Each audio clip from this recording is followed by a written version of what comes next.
Friedrich Nietzsche es uno de los filósofos más incomprendidos de la historia. Muchas personas creen que simplemente despreciaba a los débiles, que promovieron una visión brutal de la vida, donde solo los más fuertes merecen respeto. ¿Pero es esto cierto?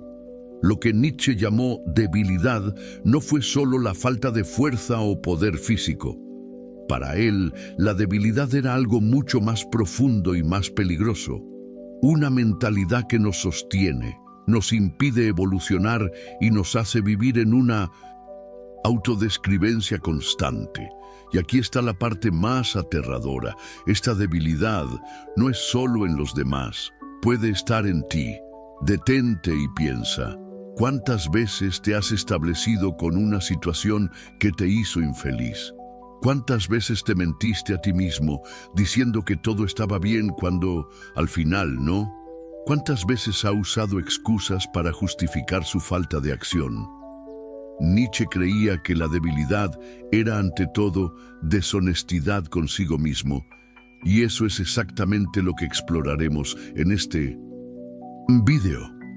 Entendamos por qué Nietzsche vio la debilidad como un peligro moral y psicológico. Cómo la debilidad puede disfrazar la bondad e incluso la compasión. ¿Por qué la sociedad moderna nos anima a ser débiles y cómo resistirla? Y lo más importante, cómo superar esta mentalidad y desarrollar una fuerza interna real. Si ya te has preguntado por qué Nietzsche era tan radical contra la debilidad, prepárate. Este video puede cambiar tu forma de ver la vida. Ahora, para comprender esta idea de Nietzsche, primero debemos responder la siguiente pregunta. ¿Qué quiso decir exactamente con debilidad? Cuando pensamos en la debilidad, la primera imagen que viene a la mente puede ser la de alguien físicamente frágil o emocionalmente inseguro. Pero para Nietzsche, la debilidad no era solo una cuestión de fuerza física o autoconfianza. Para él, la verdadera debilidad era un estado psicológico y moral, una forma de engañar, evitar la realidad y esconderse detrás de ilusiones cómodas. Nietzsche creía que muchas personas no tratan con la verdad sobre sí mismas.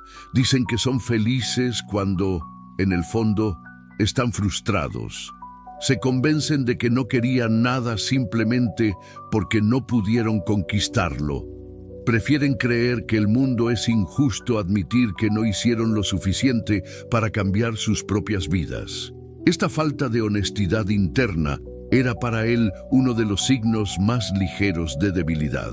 Y esta mentalidad genera otro problema aún más profundo, el resentimiento. Las personas débiles, en opinión de Nietzsche, tienden a culpar a los demás por sus propios fracasos.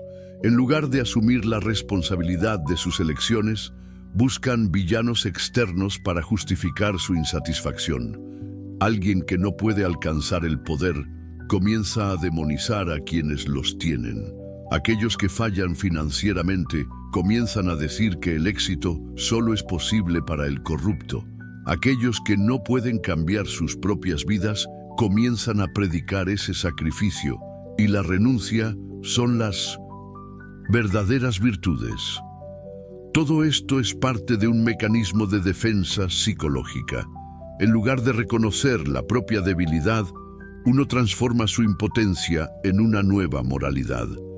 Esta moralidad de los débiles, según Nietzsche, no solo distorsiona la realidad, sino que también sofoca la vida. Vio debilidad como una negación de la existencia, un miedo a enfrentar el sufrimiento y la complejidad de la realidad.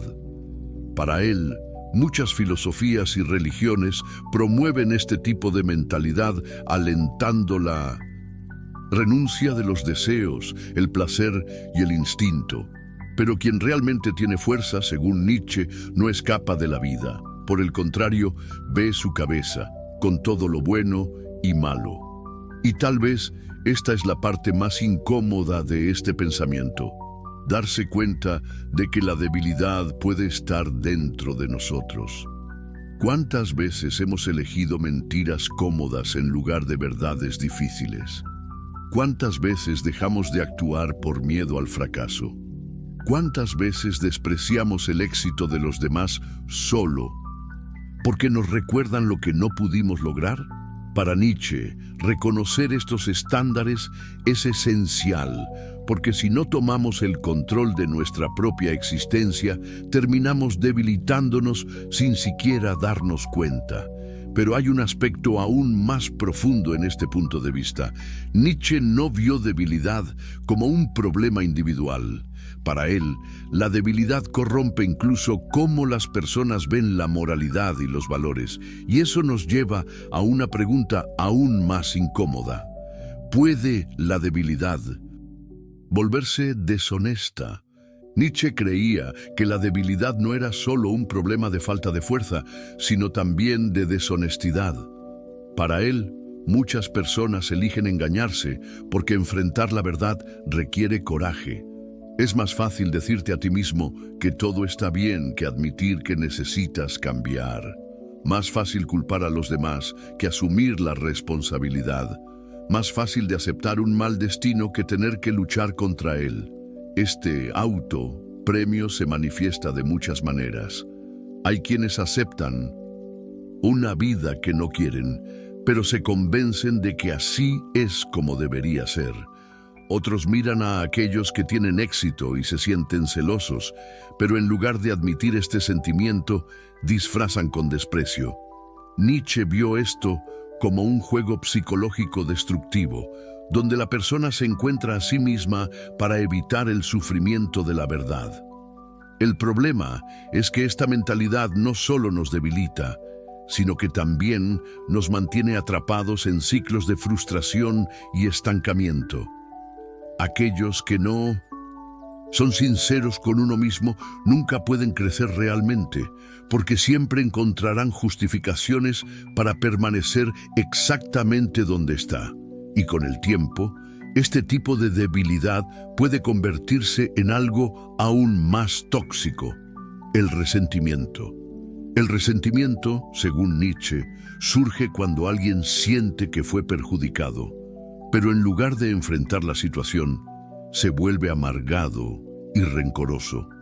Él creía que este sentimiento era una de las mayores fuerzas destructivas de la humanidad, porque transforma la debilidad a través de la virtud y la fuerza en el pecado. En lugar de admirar a los que han conquistado algo, el resentido busca formas de disminuirlos. En lugar de tratar de mejorar su propia condición, prefiere destruir quien está por encima. Para Nietzsche, esta era la raíz de muchas ideologías y sistemas morales. No una búsqueda sincera de la verdad, sino una forma de justificar su impotencia misma. Y esa es exactamente la razón por la que vio la debilidad como algo peligroso. Porque no se limita al individuo, sino que se propaga, dando forma a sociedades enteras. Cuando la debilidad es ideal, evita que las personas busquen crecimiento, transformación y superación.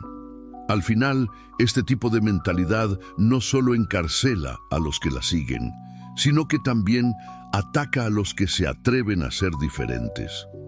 Nietzsche vio el resentimiento como uno de los mayores peligros para el espíritu humano.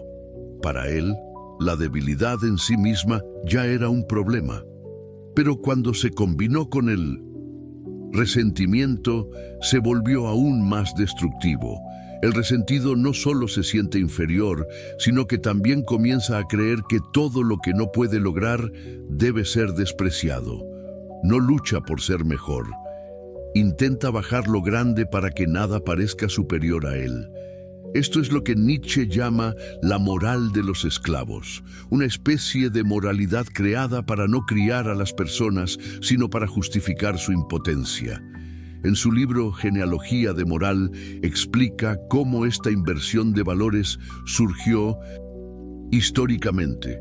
Los pueblos dominados y resentidos, sin poder para superar a sus opresores, comenzaron a reinterpretar la realidad. Como no podían ser fuertes, decidieron que la debilidad era una virtud. Como no podían vengarse, decidieron que el perdón era la verdadera grandeza. Como no podían ser placer, comenzaron a decir que el placer era el pecado. Por lo tanto, los valores como el coraje, la ambición y la autosuficiencia se estaban demonizando, mientras que la sumisión y el conformismo comenzaron a ser vistos como cualidades nobles. Pero Nietzsche no solo habló de la historia. Vio que esta misma dinámica sucedía en todas partes, hasta hoy. Las personas resentidas continúan inventando justificaciones por sus debilidades. Aquellos que no tienen éxito financiero dicen que cada rico es deshonesto. Aquellos que no pueden encontrar el amor dicen que las relaciones son solo ilusión. Aquellos que no conquistan nada dicen que la ambición está vacía. Por lo tanto, la moral de los débiles permanece viva, transformando el fracaso en la pureza y el éxito en la corrupción. Nietzsche no decía que todas las personas débiles actúen así, pero él creía que esta mentalidad era peligrosa porque se extendió fácilmente. Es más cómodo creer que el mundo es injusto que aceptar que puede ser necesario cambiar. Es más fácil demonizar el éxito que esforzarse por conquistarlo.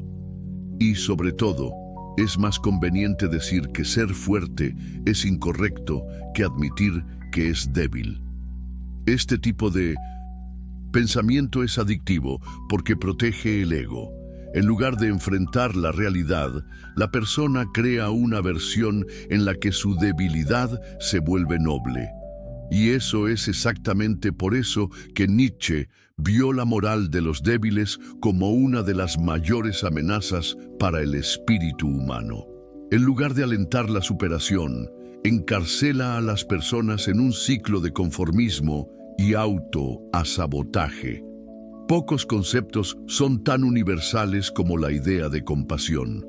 Desde una edad temprana, aprendemos que ayudar a los demás, la empatía y el cuidado de los más débiles son las cualidades nobles.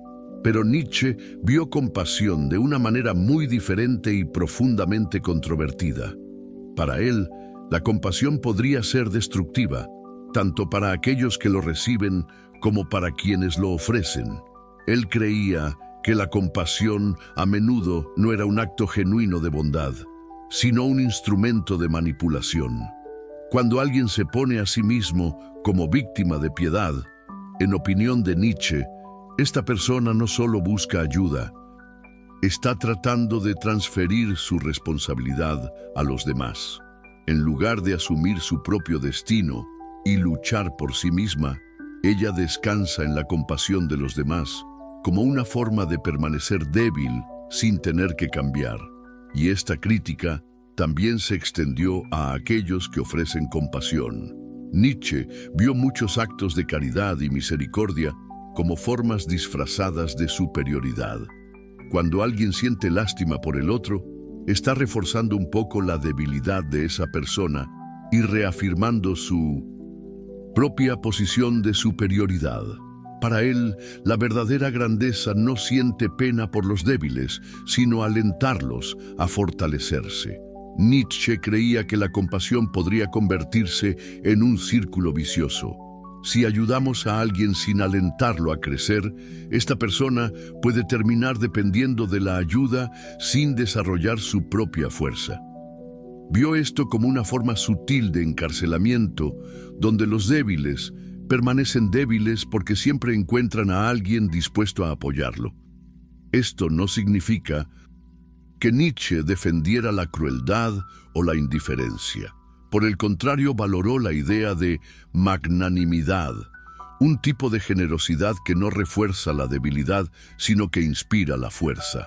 Para él, el verdadero apoyo no fue el que simplemente ofreció consuelo, sino el que desafió a la persona a fortalecerse. La visión de la compasión de Nietzsche es una de las más controvertidas de su filosofía. Nos obliga a reflexionar sobre la diferencia entre ayudar y alimentar la dependencia. ¿Cuántas veces ofrecemos compasión solo para sentirse superior? ¿Cuántas veces aceptamos la piedad de los demás como una forma de evitar la responsabilidad? Y especialmente, ¿realmente estamos ayudando a las personas cuando las salvamos de la necesidad de crecer?